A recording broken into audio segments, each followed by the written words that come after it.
Hello student, in previous video we saw the information on views of the political expert given on national security, and we saw the information about non-state organization.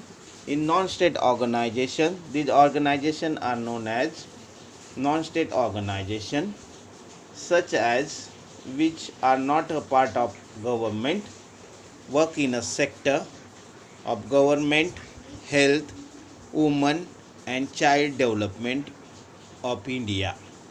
They are called non-governmental and voluntary organization, NGOs. So today we will see the information about comprehensive security, the age of globalization that come in 1990. The globalization took place in 1990.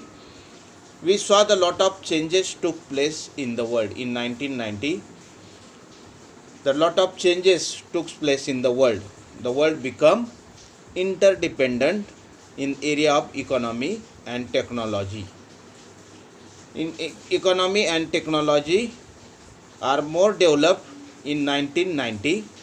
Because of that, communication become very easier and faster and cheaper due to TV, mobile phones and internet. This is the medium of communication of the people through mobile phones or internet.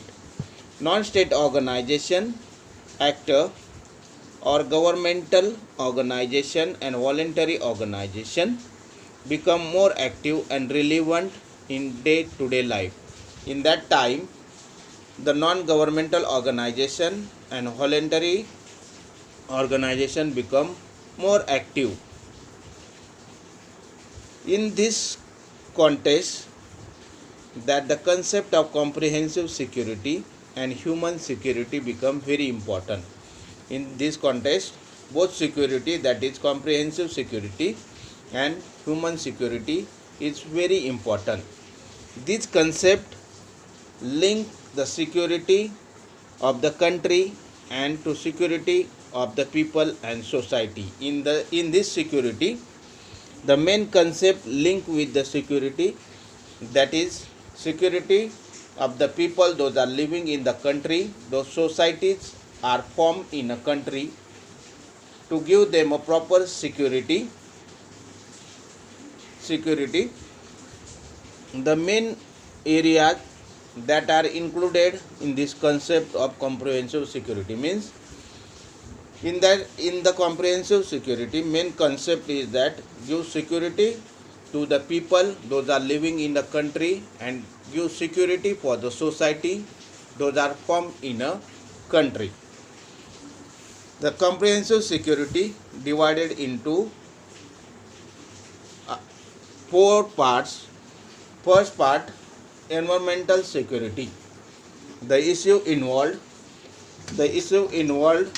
in the environmental sector. The first student will see now the first part of comprehensive security, that is environmental security. This issue involved in the environmental sector include ecological problem like pollution, energy problem, pollution issue, food related problem. In this security means environmental security, the ecological problems like pollution, energy problem, population issue, food related problem, climate change, water resources management are included in the environmental security. Second part is the economic security. This focuses on the problem of poverty and employment and opportunity, etc. In this security, the main problem of poverty in the nation, employment, people will got that, what are the opportunities. Third, an important part given societal to the people, those are living in that security country. What the issue of migration are available, social conflict that based on religion, that opportunity should be available for the people. Security. The main issue are focused of migration, social conflict based on religion and caste. Those people living in the country, that religious part and ethnicity, it is depend on the caste, are discussed in this security. Fourth part, political security. The threats of the political conflict based on ideology and religion. This security, the political conflict and ideology or the religious form of a part for this issue. So student, you can understand the comprehensive security. Stay home, stay safe,